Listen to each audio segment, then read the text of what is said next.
അപ്പോൾ സ്റ്റുഡൻസ് നമസ്കാരം. നമ്മൾ കുറേ നാളായി വീഡിയോ ആയിട്ട് വന്നിട്ട്. ഇപ്പോൾ കഴിഞ്ഞ തവണ പരീക്ഷ എഴുതിയ കുറേ കുട്ടികൾക്ക് അതായത് കിട്ടാതെ പോയ ആൾക്കാരുണ്ടല്ലോ. അപ്പോൾ അവർക്ക് ഒരുപാട് സംശയങ്ങളുണ്ട്. സാറേ അമെൻമെൻറ്റ്സ് ഒത്തിരി ഇല്ലേ? അപ്പോൾ 2025 മെയ്യിലാണല്ലോ എക്സാം എഴുതാൻ പോവുക നിങ്ങൾ അടുത്ത പരീക്ഷ. അപ്പോൾ 2025 മെയ്, അതേപോലെ 2025 സെപ്റ്റംബർ, പിന്നെ 2026 ജനുവരി, ഈ 3 അറ്റംപ്റ്റുകൾക്ക് ഫൈനാൻസ് ആക്ട് 2024 ആണല്ലോ ആപ്ലിക്കബിൾ. ഇപ്പോൾ വന്ന ബഡ്ജറ്റല്ല. ഇപ്പോൾ നമ്മൾ ഈ ഇടയ്ക്ക് വന്ന നമ്മുടെ ഫൈനാൻസ് ആക്ട് നമുക്ക് ആപ്ലിക്കബിൾ അല്ല. That is applicable only for 2026 May, 2026 September, പിന്നെ 2027 ജനുവരി അറ്റംപ്റ്റുകൾക്കാണ് ആപ്ലിക്കബിൾ. CA ഇൻ്ററിനെ സംബന്ധിച്ച്. CMA സംബന്ധിച്ച് ഇപ്പോൾ വന്നിരിക്കുന്ന ഏറ്റവും ലേറ്റസ്റ്റ് ആയിട്ടുള്ള ബഡ്ജറ്റ് ആപ്ലിക്കബിൾ ആകുന്നത് 2026 മെയ്യും 2026 ഡിസംബറുമാണ്, അല്ലെങ്കിൽ ജൂണും ഡിസംബറുമാണ്.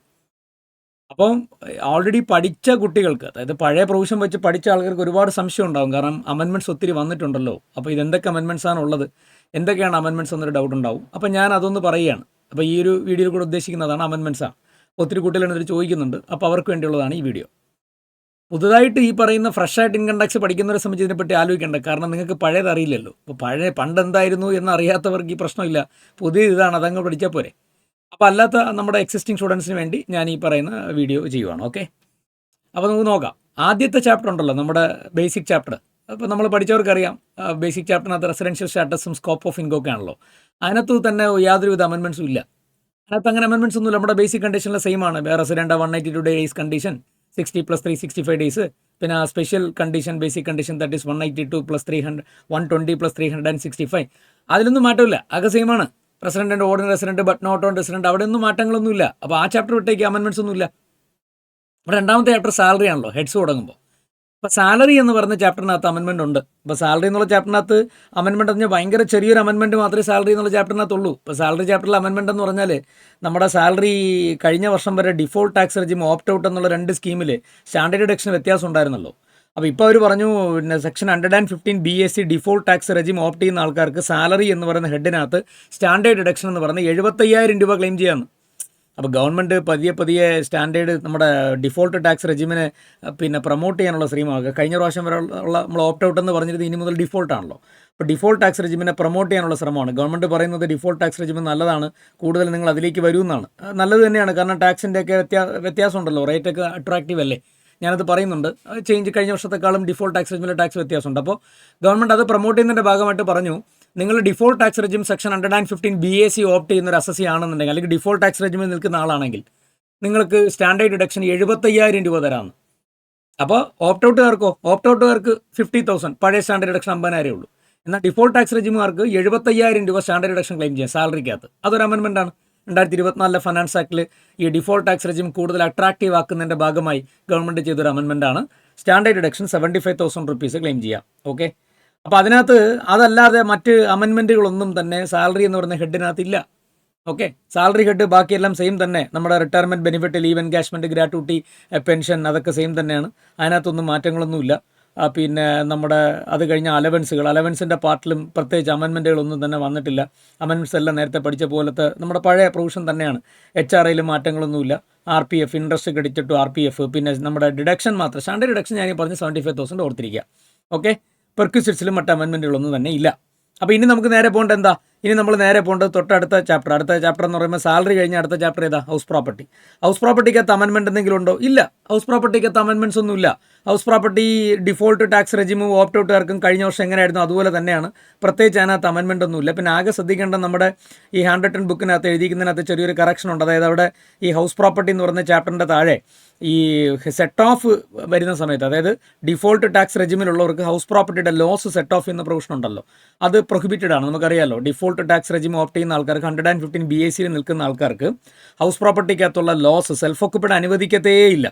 അതേസമയം അവർക്ക് ലെറ്റ് ഔട്ടിലും ഡീംഡ് ലെറ്റ് ഔട്ടിലും ലോസ് ഉണ്ട് എന്നുണ്ടെങ്കിൽ ആ ലോസ് നിങ്ങൾക്ക് ഹൗസ് പ്രോപ്പർട്ടി തന്നെ വേറെ ഇൻകം ഉണ്ടെങ്കിൽ അതുമായിട്ട് സെറ്റ് ഓഫ് ചെയ്യാം. പക്ഷേ മിച്ചം വരുന്ന ലോസ് വേറെ ഒരു ഹെഡുമായിട്ടും സെറ്റ് ഓഫ് ചെയ്യാൻ പറ്റില്ല. ഓക്കെ, ക്യാരി ഫോർവേഡ് ചെയ്യാനും പറ്റത്തില്ല, സെറ്റ് ഓഫ് ചെയ്യാനും പറ്റത്തില്ല. അപ്പോൾ അത് ഓർത്തിരിക്കണം. നമ്മുടെ ഹാൻഡ് റിട്ടൺ ബുക്ക് ഉപയോഗിക്കുന്നവർക്ക് സംബന്ധിച്ച് ഒരു ഡൗട്ട് വരരുത്. അപ്പോൾ അവർക്ക് സെൽഫ് ഓക്കുപ്പൈഡ് എന്ന് പറയുന്ന സാധനം ഡിഫോൾട്ട് ടാക്സ് റെജിമുകാർക്ക് ചിന്തിക്കുകയും വേണ്ട, കിട്ടത്തേയില്ല. That's not at all permitted. ഇനി ലെറ്റ് ഔട്ടും ഡീംഡ് ലെറ്റ് ഔട്ടും അവർക്ക് ലോസ് ഉണ്ടെങ്കിൽ എടുക്കാം. പക്ഷേ ആ ലോസ് അവർക്ക് വേറെ ഹൗസ് പ്രോപ്പർട്ടിയിൽ ഇൻകം ഉണ്ടെങ്കിൽ ഹൗസ് പ്രോപ്പർട്ടിയുടെ ഇൻകവുമായിട്ട് അവർക്ക് സെറ്റ് ഓഫ് ചെയ്യാം. ഹൗസ് പ്രോപ്പർട്ടിയുടെ ഇൻകവുമായിട്ട്. Inter head set off HP loss is not possible for default tax regime assessees. അപ്പോൾ അതൊന്ന് ഓർത്തോണം. അല്ലാതെ ഹൗസ് പ്രോപ്പർട്ടിയിൽ വേറെ അമെൻമെൻറ്റുകളൊന്നും തന്നെ ഇല്ല. പിന്നെ എന്താണ് PGBP? ഇപ്പോൾ PGBPക്കകത്ത് അമെൻമെൻറ്റ് പറയുകയാണെങ്കിൽ നമുക്ക് പറയാൻ പറ്റുന്നത് അവിടെ സെക്ഷൻ 28 പ്രത്യേകിച്ച് അമെൻമെൻ്റ് ഒന്നുമില്ല. നമുക്കറിയാം ചാർജബിലിറ്റിയാണ്. 41 അമെൻമെൻ്റ് ഒന്നുമില്ല. പിന്നെ section 30 expense related to building അമെൻമെൻ്റ് ഒന്നുമില്ല. 31 പ്ലാന്റ് മെഷീനറി ഫർണിച്ചർ അമെൻമെൻ്റ് ഒന്നുമില്ല. സെക്ഷൻ 32 ഡിപ്രീസിയേഷൻ, അവിടെയും പ്രത്യേകിച്ച് ചേഞ്ച് ഒന്നുമില്ല. പിന്നെ നമ്മളിങ്ങനെ വരുമ്പോൾ 35 AD 35D കഴിഞ്ഞ് 35 DDA കഴിഞ്ഞ് 36 എത്തുമ്പോൾ 36 എത്തുമ്പോൾ അവിടെ ഒരു അമെൻമെൻറ്റ് വരുന്നുണ്ട്. 36 നമ്മൾ നേരത്തെ പറഞ്ഞിരുന്നത് എംപ്ലോയിക്ക് വേണ്ടി നാഷണൽ പെൻഷൻ സ്കീമിലേക്ക് എമൗണ്ട് കോൺട്രിബ്യൂട്ട് ചെയ്യുന്നുണ്ടെങ്കിൽ എംപ്ലോയിയുടെ ഒരു വർഷത്തെ basic plus DA forming part of സാലറിയുടെ 10% കൂടാൻ പാടില്ല എന്നാണ്. എംപ്ലോയിയുടെ basic plus DA forming part of സാലറിയുടെ 10% വരെ എംപ്ലോയർ നടത്തുന്ന കോൺട്രിബ്യൂഷൻ നമ്മുടെ ഇൻകം ടാക്സ് ആക്ടിൻ്റെ സെക്ഷൻ 36 ബിസിനസ് ആകാരന് PGBP എക്സ്പെൻസ് ആയിട്ട് ക്ലെയിം ചെയ്യാം up to 10%. Okay, 36 10% of basic plus DA forming part of സാലറികളും എക്സീഡ് ചെയ്താൽ ആ excess section 40 capital letter A subsection 9 പ്രകാരം ഡിസലോ ചെയ്യുമായിരുന്നല്ലോ. ഇപ്പോൾ അവർ ആ 10% എന്നുള്ളത് 14% ആക്കി കൂട്ടിയിട്ടുണ്ട്. നല്ലതാണ്.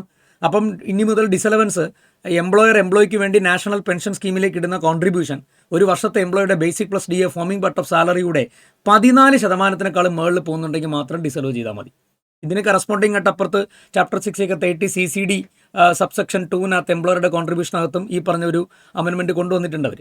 അപ്പോൾ എന്തായാലും 14% 14% ആക്കിയിട്ടുണ്ട്. ഓക്കെ, അപ്പോൾ സെക്ഷൻ 36 PGBPക്കകത്തുള്ളൊരു അമെൻമെൻറ്റ് ഇതാണ്. എംപ്ലോയറുടെ contribution to 80 CCD national pension സ്കീമിലേക്ക് ഇടുന്ന കോൺട്രിബ്യൂഷൻ ഈ പറയുന്ന 10% of basic plus DA forming part of സാലറിയേക്കാളും കൂടുന്നുണ്ടെങ്കിൽ നേരത്തെ ഡിസലോ ചെയ്യുമായിരുന്നു. ഇനി മുതൽ 10 എന്നുള്ളത് 14% ആക്കിയിട്ടുണ്ട്. 36 ഒരു അമെൻമെൻറ്റ് അതാണ്.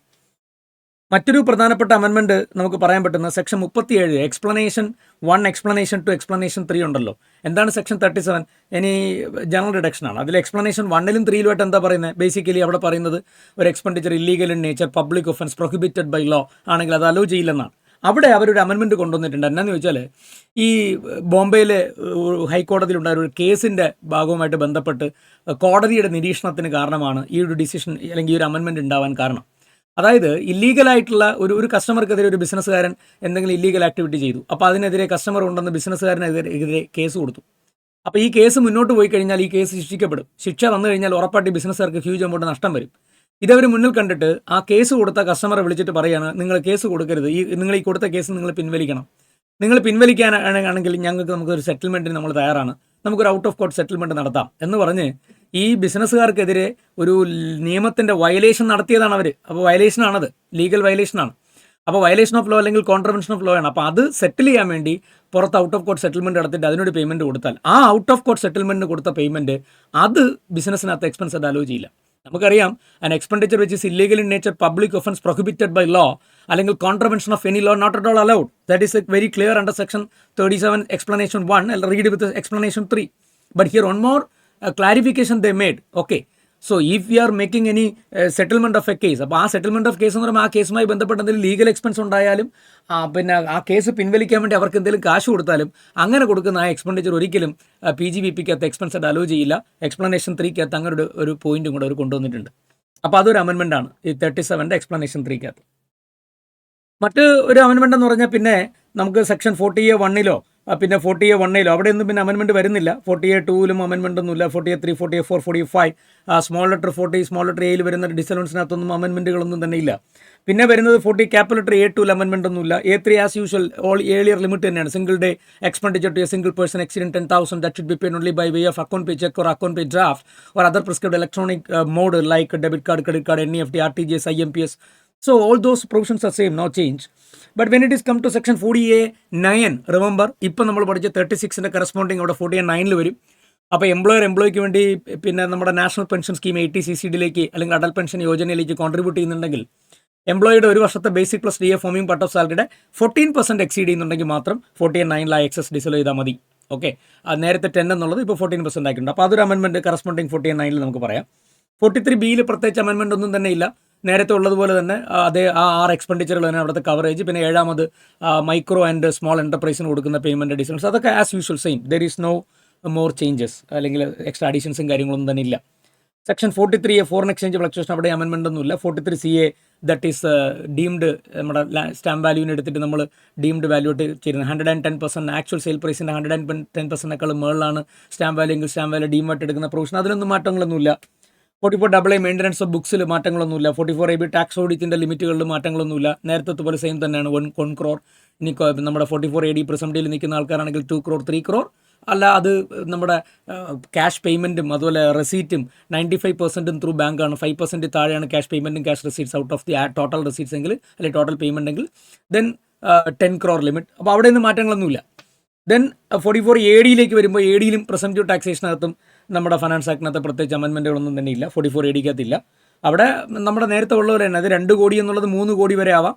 50 ലക്ഷം 44ADയിൽ 75 lakhs വരാം. അത് സെയിം തന്നെയാണ്. അതായത് നമ്മുടെ പ്രീവിയസ് ഇയറിൽ ക്യാഷായിട്ട് കിട്ടുന്ന എമൗണ്ട്, പ്രീവിയസ് ഇയറിൽ ടേൺ ഓവറിൽ നിന്ന് ക്യാഷായിട്ട് കിട്ടുന്ന അല്ലെങ്കിൽ ക്രോസ് ചെക്കായിട്ടൊക്കെ കിട്ടുന്ന എമൗണ്ട്, അതായത് account pay check, account pay draft ഒന്നും അല്ലാതെ ക്യാഷായിട്ടോ ക്രോസ് ചെക്കായിട്ടോ ഒക്കെ കിട്ടുന്ന എമൗണ്ട് ടേൺ ഓവറിൻ്റെ 5% എക്സീഡ് ചെയ്യുന്നില്ല എന്നുണ്ടെങ്കിൽ 2 crore എന്നുള്ളത് നമുക്ക് 3 crore വരെ എലിജിബിലിറ്റി എക്സ്റ്റെൻഡ് ആയി മാറും.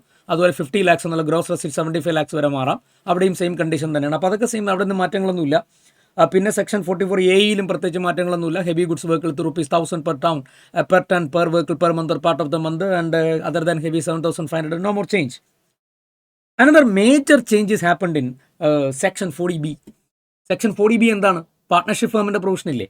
അപ്പോൾ ആ പാർട്ട്ണർഷിപ്പ് ഫേമിൻ്റെ പ്രൊവിഷനകത്ത് വന്നിരിക്കുന്ന പ്രധാനപ്പെട്ട അമെൻമെൻറ്റ് എന്താണെന്ന് ചോദിച്ചാൽ, നമ്മുടെ പാർട്ട്ണർഷിപ്പ് ഫേമിൻ്റെ ബുക്ക് പ്രോഫിറ്റ് നമ്മൾ കണ്ടുപിടിക്കണമല്ലോ. ബുക്ക് പ്രോഫിറ്റ് എന്തിനാണ് കണ്ടുപിടിക്കണേ? ബുക്ക് പ്രോഫിറ്റ് കണ്ടുപിടിച്ചാലല്ലേ പാർട്ട്നേഴ്സിന് റെമ്യൂണറേഷനൊക്കെ നമുക്ക് കൊടുക്കാൻ പറ്റുള്ളൂ. അപ്പോൾ പാർട്ട്നേഴ്സിൻ്റെ റെമ്യൂണറേഷൻ കൊടുക്കുന്നത് എങ്ങനെയാണെന്ന് നമുക്കറിയാമല്ലോ. ബുക്ക് പ്രോഫിറ്റ് കണ്ടുപിടിച്ചിട്ട് ആദ്യത്തെ പിന്നെ നേരത്തെ പഴയ പ്രൊവിഷൻ ആദ്യത്തെ 3 lakh വരെയുള്ള ബുക്ക് പ്രോഫിറ്റിന് 90% അല്ലെങ്കിൽ 1.5 ലക്ഷം വെച്ച് ഒരു സൈയർ എന്നായിരുന്നു. അപ്പോൾ അവരത് അമെൻഡ് ചെയ്തു. അമെൻഡ് ചെയ്തത് ഇരട്ടിയാക്കി, ഒക്കെ ഡബിൾ ആക്കി എന്ന് വേണമെങ്കിൽ പറയാം കേട്ടോ. അപ്പോൾ ആ 3 lakh എന്നുള്ള 6 lakh ആക്കി. അപ്പോൾ 6 ലക്ഷം വരെ, ആദ്യത്തെ 6 ലക്ഷം വരെയുള്ള ബുക്ക് പ്രോഫിറ്റിന്, ഈ പാർട്ണർഷിപ്പ് ഫേമിന് കിട്ടുന്ന ബുക്ക് പ്രോഫിറ്റിന് ആദ്യത്തെ 6 ലക്ഷം വരെയുള്ള ബുക്ക് പ്രോഫിറ്റിൻ്റെ 90% ബുക്ക് പ്രോഫിറ്റ് അല്ലെങ്കിൽ നേരത്തെ 1.5 ലക്ഷം എന്നുള്ള പ്രൊവിഷൻ അവരുടെ ഇരട്ടിയാക്കിയിട്ടുണ്ട്. അപ്പോൾ അത് ഇരട്ടിയാക്കിയിട്ട് ഇപ്പോൾ എത്രയാക്കി? ദാറ്റ് ഈസ് 1.5 ലക്ഷത്തിൻ്റെ ഇരട്ടി എന്ന് പറയുമ്പോൾ എത്ര? 3 lakh വരെ, 1.5 ലക്ഷത്തിൻ്റെ ഇരട്ടി 3 lakhs വരെ ആക്കിയിട്ടുണ്ട്. അപ്പോൾ അതൊരു ചേഞ്ചാണ്. പിന്നെ ബാലൻസ് ബുക്ക് പ്രോഫിറ്റിന് 60%. അവിടെ നിന്നും തൽക്കാലം വേറെ മാറ്റങ്ങളൊന്നുമില്ല. അപ്പോൾ ആ ലിമിറ്റ് വല്ലാണ്ട് അങ്ങ് മാറിയിട്ടുണ്ട്. അപ്പോൾ ബുക്ക് പ്രോഫിറ്റ് ലോസ് ആണെങ്കിൽ പോലും, ആ പാർട്ണർഷിപ്പ് ഫേമിന് അല്ലെങ്കിൽ LLPക്ക് ലോസ് ആണെങ്കിൽ പോലും 3 lakh വരെ നമുക്ക് റെമ്യൂണറേഷൻ കുറയ്ക്കാം. നേരത്തെ 1.5 ലക്ഷം എന്നുള്ളത് ഇപ്പോൾ 3 lakh വരെ ആവാം. ദെൻ 2 ബുക്ക് പ്രോഫിറ്റ് പോസിറ്റീവ് ആണെങ്കിൽ 2 സ്ലാബ് അപ് ടു 6 lakhs വരെയുള്ള ബുക്ക് പ്രോഫിറ്റ്, നേരത്തെ 3 എന്നുള്ള 6 ആക്കുക. അപ് ടു 6 lakhs വരെയുള്ള ബുക്ക് പ്രോഫിറ്റ് 90% ബുക്ക് പ്രോഫിറ്റ് അല്ലെങ്കിൽ 3 lakh which is higher, and for balance book profit 60%. Okay, അപ്പോൾ അതാണ് പാർട്ണർഷിപ്പ് ഫേമിനകത്ത് ഉണ്ടാക്കിയിരിക്കുന്ന ഒരു പ്രധാനപ്പെട്ട ഒരു ചേഞ്ച് എന്ന് പറയുന്നത്. അതൊരു അമെൻമെൻറ്റ് തന്നെയാണ്. കാരണം ഫേമിൻ്റെ ആ ഒരു ലിമിറ്റിനെ അത്യാവശ്യം നല്ല രീതിയിൽ എന്ത് ചെയ്തിരിക്കുകയാണ്, അപ്പർ ഹാൻഡിൽ കൂട്ടിയിരിക്കുകയാണ്. So that is a nice amendment, because partnership ഫേമിന് LLPക്കും കുറച്ചുകൂടെ കൂടുതൽ നേരത്തെ ഉള്ളതിനേക്കാളും റെമ്യൂണറേഷൻ കിട്ടും, ക്ലെയിം ചെയ്യാൻ പറ്റും. അതല്ലാതെ ഇത്രയാണ് പ്രധാനമായിട്ട് PGBP അമെൻമെൻറ്റ്. PGBPക്കകത്ത് വേറെ അങ്ങനെ അമെൻമെൻറ്റുകളൊന്നും ഇല്ലടേ. നേരത്തെ നമ്മൾ പഠിച്ചേക്കെ സെയിം തന്നെ. 44ADയും അതിനകത്തൊന്നും മാറ്റങ്ങളൊന്നുമില്ല, ADAയിലും മാറ്റങ്ങളൊന്നുമില്ല, AEയിലും മാറ്റങ്ങളൊന്നുമില്ല. ഓക്കെ, അപ്പോൾ ആ ചാപ്റ്റർ കഴിഞ്ഞു. അപ്പോൾ അടുത്ത് നമ്മുടെ വളരെ പ്രധാനപ്പെട്ട ചാപ്റ്ററാണ് നമ്മുടെ ക്യാപിറ്റൽ ഗെയിൻ. ഒരുപാട് അമെൻമെൻറ്റ്സ് വന്നിരിക്കുന്ന ഒരു ചാപ്റ്ററാണ് ഈ ക്യാപിറ്റൽ ഗെയിൻ എന്ന് പറയുന്നത്. അപ്പോൾ ക്യാപിറ്റൽ ഗെയിൻ എന്നുള്ള ചാപ്റ്ററിലെ പ്രധാനപ്പെട്ട അമെൻമെൻറ്റ്സ് ഞാനൊന്ന് പറയാം. അത് ഇച്ചിരി ശ്രദ്ധിക്കണം, കുറച്ച് കാര്യമായിട്ട് തന്നെ നമ്മൾ അറിഞ്ഞിരിക്കണം. അപ്പോൾ അതിൽ ഏറ്റവും പ്രധാനപ്പെട്ട ഒരു അമെൻമെൻറ്റ് എന്ന് പറഞ്ഞാൽ, ഫസ്റ്റ് ഓരോ അമെൻമെൻറ്റായിട്ട് ഞാൻ പറയണം. അല്ല, ആദ്യത്തെ അമെൻമെൻറ്റ് ഞാൻ പറയാൻ പോകുന്നത് ഈ asset, capital asset long term ആണോ ഷോർട്ട് ടേം ആണോ എന്ന് ഡിറ്റർമിൻ ചെയ്യാനായിട്ട് നമുക്ക് നേരത്തെ എങ്ങനെ പീരീഡ് ഉണ്ടായിരുന്നത്? അവ listed securities, equity oriented units of mutual fund, zero coupon bond തുടങ്ങിയ സാധനങ്ങൾ ലോങ് ടേം ആണോ ഷോർട്ട് ടേം ആണോ എന്ന് അറിയാൻ നമ്മൾ ഡിസൈഡ് ചെയ്യുന്ന നോക്കുന്ന ഹോൾഡിംഗ് പീരീഡ് എന്ന് പറഞ്ഞാൽ 12 months അല്ലേ. പിന്നെ അൺലിസ്റ്റഡ് ഷെയർ, ലാൻഡ്, ബിൽഡിംഗ്, ഇത് ലോങ് ടേം ആണോ ഷോർട്ട് ടേം ആണോ നോക്കാൻ നമ്മൾ നോക്കുന്ന holding period prior to the date of transfer 24 months ആണ്. ബാക്കി എല്ലാ ക്യാപിറ്റൽ അസറ്റുകൾക്കും നമ്മൾ പറയുന്ന പീരീഡ് 36 months ആണ്. സോ ഫൈനാൻസ് ആക്ട് 2024 പ്രധാനപ്പെട്ട, അതായത് നമ്പർ 2 ഫൈനാൻസ് ആക്ട് ആണ് കേട്ടോ. Finance act 2024 number 2. അപ്പം ആഫ്റ്റർ ഇലക്ഷന് ശേഷമുള്ള അവരുടെ ആക്ടിലാണ് ഈ അമെൻമെൻറ്റ് വന്നിരിക്കുന്നത്. അപ്പോൾ അതിൽ ഇപ്പോൾ അവർ അമെൻഡ് ചെയ്തിരിക്കുന്നത്, അവർ പറയുന്നത് 23 July 2024 എന്ന് പറയുന്ന ഡേറ്റിലാണ് ക്യാപിറ്റൽ ഗെയിനിലെ പല പ്രധാനപ്പെട്ട അമെൻമെൻറ്റുകളും ആപ്ലിക്കബിൾ ആകുന്നത് 23 July 2024 ശേഷമാണ്. അപ്പോൾ 23 July 2024 ശേഷമാണ് ഒരു ക്യാപിറ്റൽ അസറ്റ് ട്രാൻസ്ഫർ ചെയ്തെങ്കിൽ ലോങ് ടേം ആണോ ഷോർട്ട് ടേം ആണോ എന്നറിയാൻ ടൈം പീരീഡ് എടുക്കുമ്പം അവർ പറയുന്ന ടൈം പീരീഡ് ഇനി മുതൽ 36 months എന്നുള്ള കാറ്റഗറി ഇല്ല. റിമെമ്പർ, ക്യാപിറ്റൽ അസറ്റ് ട്രാൻസ്ഫർ ചെയ്യുന്ന ഡേറ്റ് 23 July 2024 ശേഷമായിരിക്കണം. എങ്കിൽ 2 ടൈം പീരീഡ് ലിമിറ്റുകളെ ഇനി ഉള്ളൂ, 12 months 24 months. 36 months has been abolished. അപ്പോൾ 23 July 2024 ശേഷം നിങ്ങൾ ട്രാൻസ്ഫർ ചെയ്യുന്ന ക്യാപിറ്റൽ അസറ്റ് നേരത്തെ നമ്മൾ പറഞ്ഞ സാധനങ്ങളല്ല അതുപോലെ തന്നെ വരും. ദാറ്റ് ഈസ് നമ്മുടെ ലിസ്റ്റഡ്, പിന്നെ ഇക്വിറ്റി ഷെയർസ് അല്ലെങ്കിൽ എനി ലിസ്റ്റഡ് സെക്യൂരിറ്റീസ്, ഇനി അതേപോലെ തന്നെ നമ്മുടെ ഇക്വിറ്റി ഓറിയൻറ്റഡ് യൂണിറ്റ്സ് അല്ലെങ്കിൽ equity oriented unit of mutual fund, പിന്നെ സീറോ കൂപ്പൺ ബോണ്ട്, ഇത്രയും സാധനങ്ങൾ. അതേപോലെ unit of a business trust. ഇൻ്റർമീഡിയറ്റിനെ സംബന്ധിച്ച് unit of a business trust എന്നുള്ളത് അത്ര കാര്യമായിട്ട് നമുക്ക് ഡെപ്തിൽ പോകാറില്ല. അപ്പോൾ ബിസിനസ് ട്രസ്റ്റിൻ്റെ യൂണിറ്റ് ലിസ്റ്റഡ് ആയിരിക്കും നോർമലി. അപ്പോൾ ആ listed units of a business ട്രസ്റ്റിന് നേരത്തെ ടൈം പീരീഡ് എന്ന് പറയുന്നത് നമ്മുടെ 36 months കാറ്റഗറിയിലായിരുന്നു. ഇപ്പോൾ അതിനെയും കൂടെ 12 months കാറ്റഗറിയിലേക്ക് കൊണ്ടുവന്നിട്ടുണ്ട്. അപ്പോൾ ലിസ്റ്റഡ് സെക്യൂരിറ്റീസിന് നേരത്തെ സെയിം തന്നെ, no change. Equity oriented units of mutual fund not change, zero coupon bond no change, and one more item is coming under this particular category, listed units of a business trust. ഇത്രയും സെക്യൂരിറ്റികൾ more than 12 months ആണെങ്കിൽ prior to the date of transfer, held for more than 12 months ആണെങ്കിൽ long term. But remember, transfer ചെയ്യുന്ന date, വിൽക്കുന്ന date 23 July 2024 ശേഷമായിരിക്കണം. Then the time period will be taken to be 12 months. നേരത്തെയും പഴയും 12 months തന്നെ, ഇപ്പോഴും 12 months തന്നെ, മാറ്റമൊന്നുമില്ല. ഇനി അടുത്ത തന്നെ, നേരത്തെ നമ്മൾ 36 months എന്നുള്ള കാറ്റഗറി ഉണ്ടായിരുന്നല്ലോ, ഇനി മുതൽ അങ്ങനെ ഒരു കാറ്റഗറി ഇല്ല. അപ്പം നേരത്തെ നമ്മൾ 36 months കഴിഞ്ഞാൽ മാത്രം ലോങ് ടേം എന്ന് ട്രീറ്റ് ചെയ്തുകൊണ്ടിരുന്ന സാധനങ്ങളല്ല, ഇനി മുതൽ 24 months ആണ്. അപ്പോൾ any other capital asset if it is held for more than 24 months it will be treated as long term, and less than or equal to 24 months it will be short term. Remember, the transfer date must be after 23rd July 2024. But 23rd July 2024 മുമ്പാണെങ്കിലോ as usual പഴയ time period no change, 12, 24, 36. After 23rd July 2024, you transferring a capital asset, then remember, keep in mind, only two time limits is that, 12 months and all other capital assets 24 months, okay? Then another major amendment, okay? This is very, very important. You should be very careful while appearing for exam, okay? 23rd July 2024 ശേഷം, even though capital asset is long term, indexation benefit is not available. Indexation benefit ഇല്ലെന്ന്. Wow, what an amendment, right? Indexation benefit തരില്ല എന്ന് പറഞ്ഞാൽ എന്നാ പ്രശ്നമെന്ന് അറിയോ?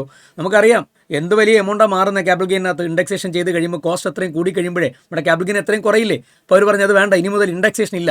23rd July 2024 ശേഷമാണ് capital asset transfer ചെയ്യുന്നെങ്കിൽ, അപ്പോൾ പ്രോബ്ലം ചെയ്യുമ്പോൾ ട്രാൻസ്ഫർ ഡേറ്റ് പ്രത്യേകം മാർക്ക് ചെയ്യണം ക്വസ്റ്റനിൽ ആദ്യം തന്നെ.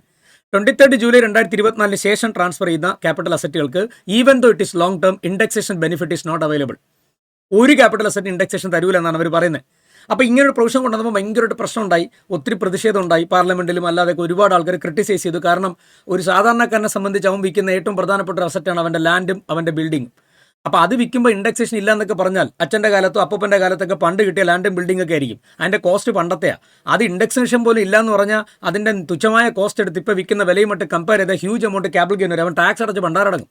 അപ്പോൾ അതുകൊണ്ട് അവരെല്ലാം കൂടെ ബഹളം ഉണ്ടാക്കി. അപ്പം നമ്മുടെ honourable finance minister Nirmala Sitharaman G അപ്പോൾ ജി പറഞ്ഞു, നിങ്ങളുടെ പ്രതിഷേധം ഞങ്ങൾക്ക് മനസ്സിലാവും, നല്ല ബുദ്ധിമുട്ടാണല്ലേ, ഒരു കാര്യം ചെയ്യുക, റെസിഡൻറ്റ് ഇൻഡിവിജ്വൽസിന് ഞങ്ങൾ ഈ ബെനിഫിറ്റ് തിരിച്ചു തരാം with subject to certain condition.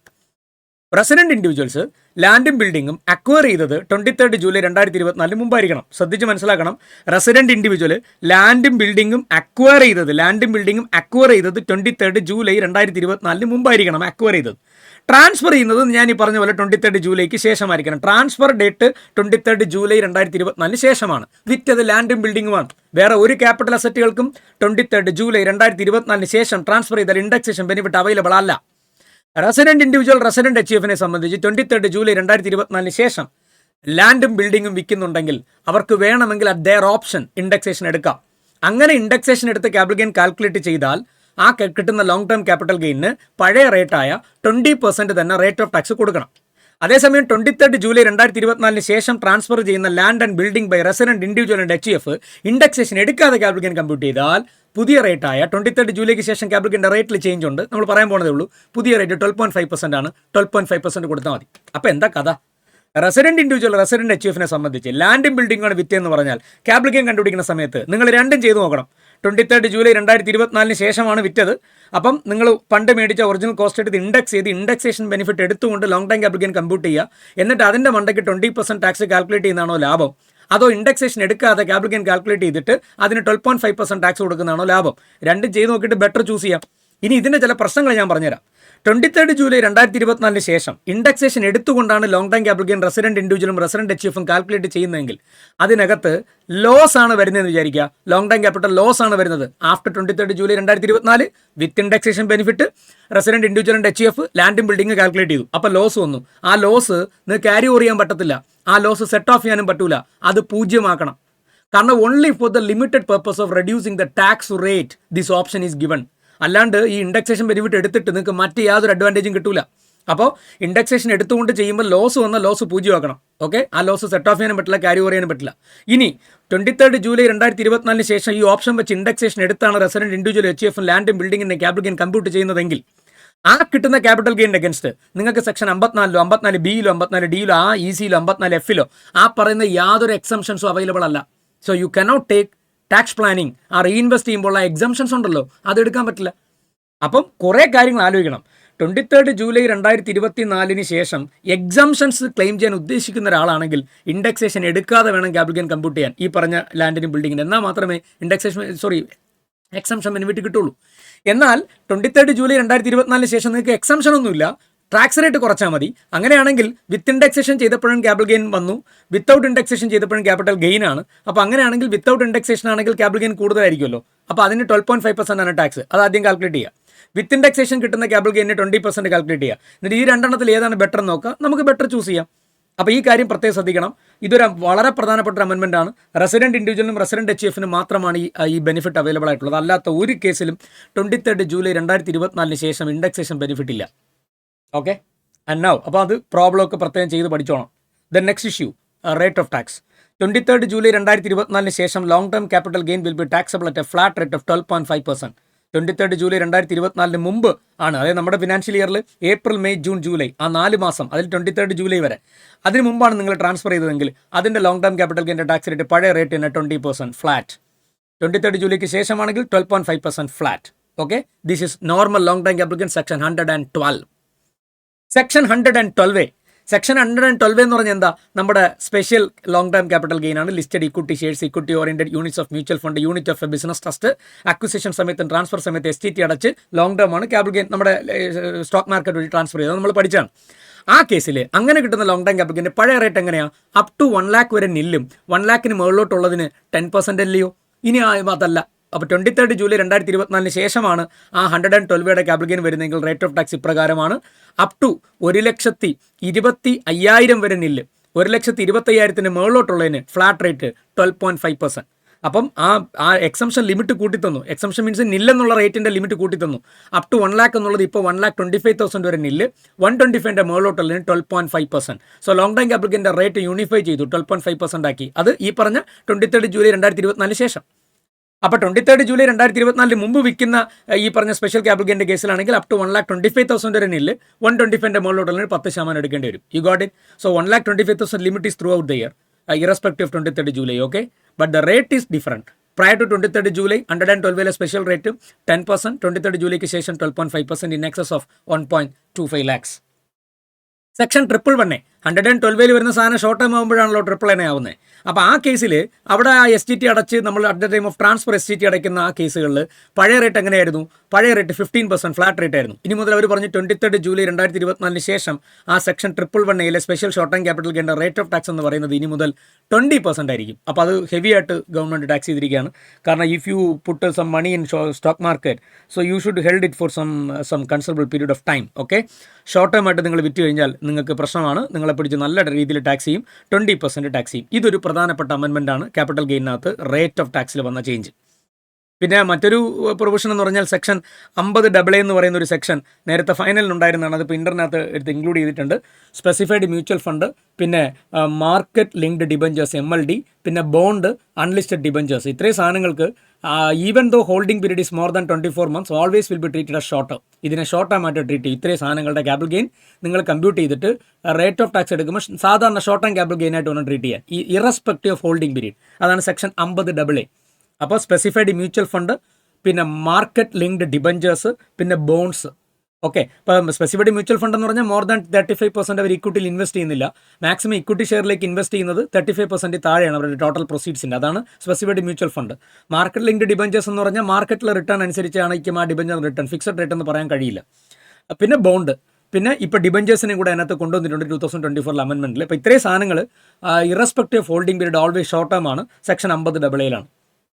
പിന്നെ വേറെ എന്താണ്? വേറെ അങ്ങനെ കാര്യമായിട്ടുള്ള അമെൻമെൻറ്റുകളൊന്നും ഇതിനകത്ത് വന്നിട്ടില്ല. ഇത്രയുമാണ് മെയിൻ അമെൻമെൻറ്റ്. സെക്ഷൻ 54 പിന്നെ F-ലും ഒക്കെ നേരത്തെ ഉള്ള 10 കോടിയുടെ ആ ഒരു ത്രഷോൾഡ് ലിമിറ്റ് അതൊക്കെ സെയിം തന്നെയാണ്. സോ മേജർ ചേഞ്ച് വന്നിരിക്കുന്നത് ഇവിടെയാണ്. സെക്ഷൻ 111 111 ദാറ്റ് ഈസ് ആ റേറ്റ് ഓഫ് ടാക്സിൻ്റെ കാര്യത്തിൽ ചേഞ്ച് വന്നിട്ടുണ്ട്. അപ്പോൾ മറ്റ് പ്രധാനപ്പെട്ട ചേഞ്ചുകളൊന്നും തന്നെ ഇതിനകത്തില്ല. ബട്ട് റിമെമ്പർ, ക്യാപിറ്റൽ ഗെയിൻ എന്ന് പറയുന്ന ചാപ്റ്റർ പഠിക്കുമ്പം നിങ്ങൾ കുട്ടികൾ പ്രത്യേകിച്ച് മെയ് എഴുതാൻ പോകുന്നവർ വളരെ ശ്രദ്ധിക്കണം. ഈ ഏരിയയിൽ നിന്ന് ക്വസ്റ്റ്യൻ വരേണ്ട സാധ്യത വളരെ വളരെ കൂടുതലാണ്. So my personal advice is to solve all the illustrations and questions given in the എന്താണ് നമ്മുടെ study material questions, updated study material questions ഒക്കെ ചെയ്യുന്നത് വളരെ വളരെ നല്ലതായിരിക്കും. ഓക്കെ, അപ്പോൾ ഇത്രയുമാണ് പ്രധാനമായിട്ട് ക്യാപിറ്റൽ ഗെയിനിലെ അമെൻമെൻറ്റ്. അപ്പോൾ ഇനി എന്താണ്, ഇനി അടുത്ത ഹെഡ് എന്ന് പറഞ്ഞാൽ അതർ സോഴ്സാണ്. അതർ സോഴ്സിൽ എന്തെങ്കിലും അമെൻമെൻറ്റ് ഉണ്ടോ? അതർ സോഴ്സിൽ അങ്ങനെ കാര്യം ക്യാപിറ്റൽ ഗെയിനകത്ത് മറ്റൊരു അമെൻമെൻറ്റും കൂടെ ഉണ്ട്. അത് ഞാൻ അതർ സോഴ്സ് പറയുന്ന സമയത്ത് അതിൻ്റെ കൂടെ പറയാം.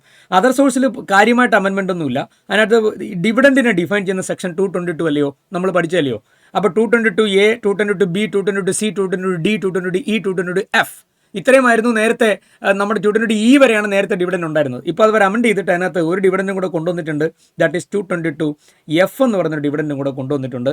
അപ്പോൾ 222F എന്ന് പറഞ്ഞു കഴിഞ്ഞാൽ നമ്മുടെ 1 ഒക്ടോബർ 2024 മുതലാണ് ഈ അമെൻമെൻറ്റിൻ്റെ applicability. So this is also very very important. As it is an amendment, you should be careful. Okay, buyback. Okay, ഒരു കമ്പനി 1 ഒക്ടോബർ 2024 മുമ്പ് സ്വന്തം ഷെയർ ഹോൾഡേഴ്സിൻ്റെ കയ്യിൽ നിന്ന് ഷെയർ ബൈബാക്ക് നടത്തുവാണെങ്കിൽ 1 ഒക്ടോബർ 2024 മുമ്പ് 1 ഒക്ടോബർ 2024 മുമ്പ് ബൈബാക്ക് നടത്തുവാണെങ്കിൽ പഴയ പ്രൊവിഷൻ എന്താണെന്ന് വെച്ച് കഴിഞ്ഞാൽ കമ്പനി ആ ബൈബാക്ക് എടുക്കുന്ന സമയത്ത് എത്രയാണോ എക്സസ് കൺസിഡറേഷൻ കൊടുക്കുന്നത്, ആ എക്സസ് കൺസിഡറേഷൻ കൊടുക്കുന്ന എമൗണ്ടിൻ്റെ മുകളിൽ കമ്പനി ബൈബാക്ക് ടാക്സ് അടയ്ക്കണമായിരുന്നു. 20% ഇൻകം ടാക്സ്, പിന്നെ സർചാർജ് 12% സർചാർജ്, പിന്നെ 4% സെസ് എല്ലാം കൂടെ അറൗണ്ട് 23.296% അത്രത്തോളം വരും.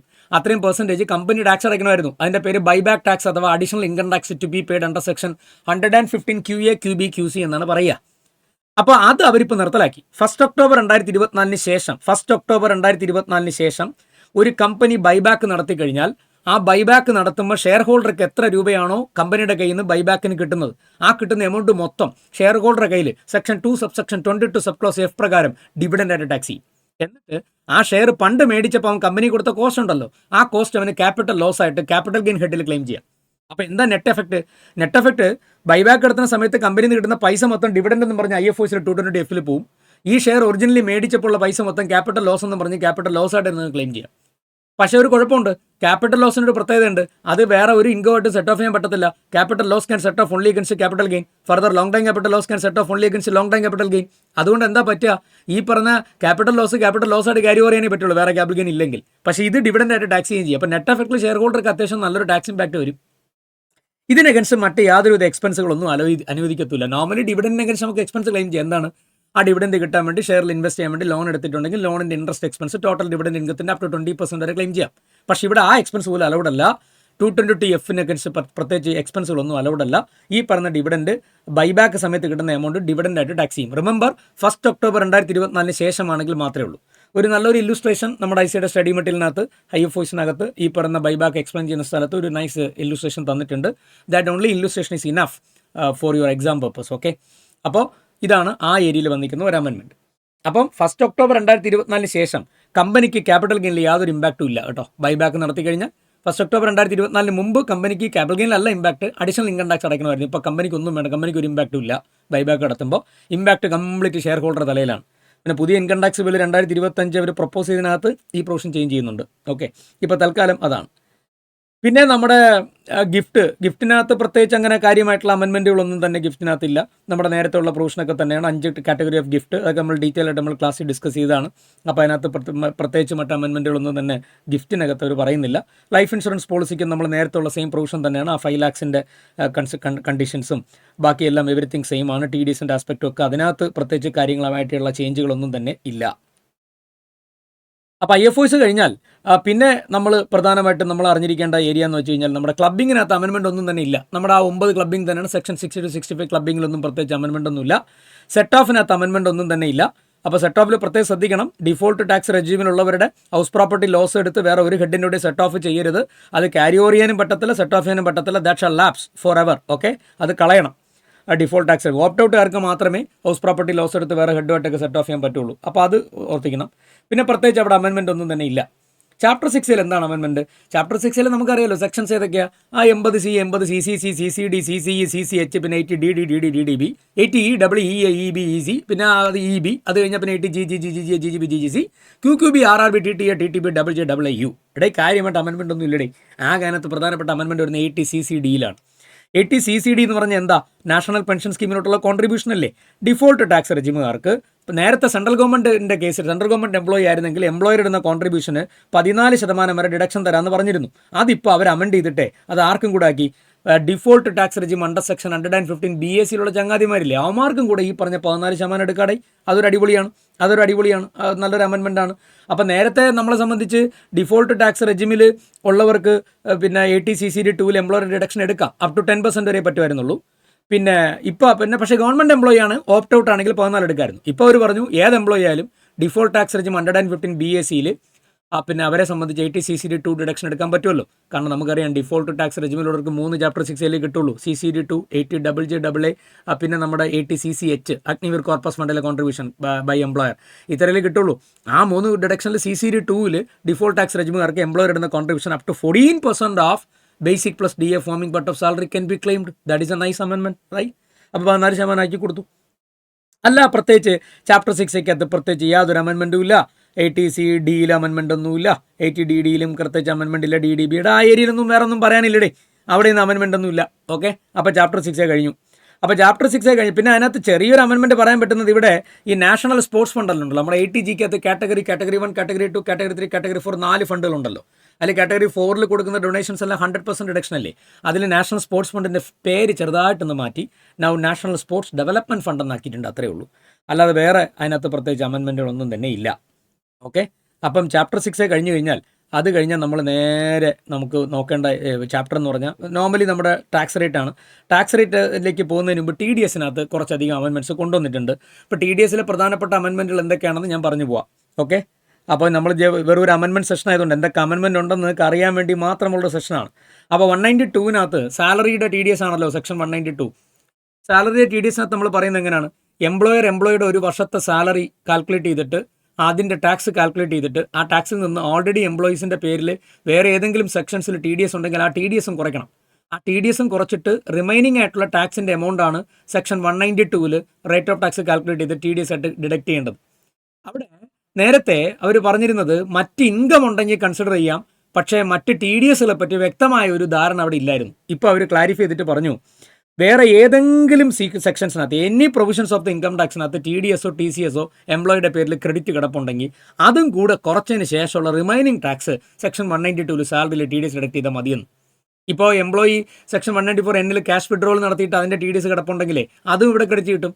ഇനി അവന് വല്ല TCS വല്ല 206(1)(1)Hലോ അല്ലെങ്കിൽ 206(1)Gയിലോ അപ്പോൾ അവിടെ ഫോറിൻ കറൻസി മേടിച്ചപ്പോഴും അങ്ങനെയൊക്കെ വല്ല TCS കടപ്പുണ്ടെങ്കിലേ അതിൻ്റെയൊക്കെ ക്രെഡിറ്റ് കുറച്ചോളാം. അടിപൊളിയല്ലേ? അത് നല്ല കാര്യമല്ലേ?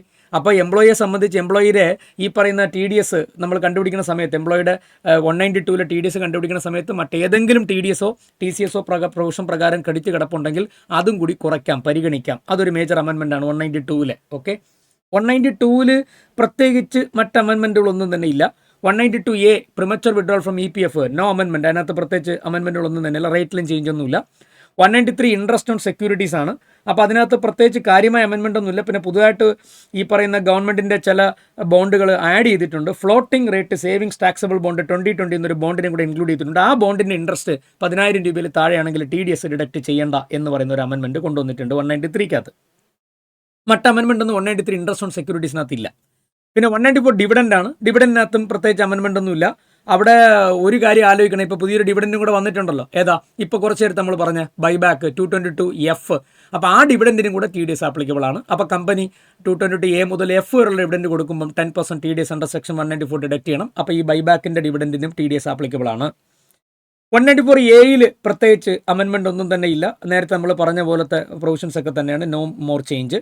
194Bക്കകത്ത് അമെൻമെൻ്റ് ഒന്നുമില്ല. ദാറ്റ് ഈസ് നമ്മുടെ ലോട്ടറി ബെറ്റിംഗ് ഗാംബ്ലിംഗ് അതിനകത്ത് വരുന്ന അമെൻമെൻ്റ് ഒന്നുമില്ല. BA ഓൺലൈൻ ഗെയിമിങ്ങിനകത്ത് അമെൻമെൻ്റ് ഒന്നുമില്ല. 194BBയിലും അമെൻമെൻ്റ് ഒന്നുമില്ല. Cക്കകത്തൊരു ചെറിയ അമെൻമെൻറ്റ് കൊണ്ടുവന്നിട്ടുണ്ട്, ഒരു ചെറിയൊരു അമെൻമെൻറ്റ്. അതെന്നാ, ഈ ചാർട്ടേഡ് അക്കൗണ്ടൻറ്റ് പോലുള്ള പ്രൊഫഷണൽസിന് പേയ്മെൻറ്റ് കൊടുക്കുമ്പം അല്ലെങ്കിൽ വക്കീലിൻ്റെ ലീഗൽ പ്രൊഫഷന് പേയ്മെൻറ്റ് കൊടുക്കുമ്പോൾ അതൊക്കെ പ്രൊഫഷണൽ ഫീ ആണ്. ഈ പ്രൊഫഷണൽ ഫീക്ക് ഓൾറെഡി TDSന് സെക്ഷൻ ഉണ്ട്. പ്രൊഫഷണൽ ഫീയുടെ ഓൾറെഡി TDS സെക്ഷൻ 194J ആണ്. 194C എന്താണ്? ജനറലി ഏതൊരു കോൺട്രാക്റ്റിൽ പേയ്മെൻറ്റ് കൊടുത്താലും അതിന് TDS ഡിഡക്റ്റ് ചെയ്യണമെന്ന് പറയുന്ന സെക്ഷനാണ് 194C.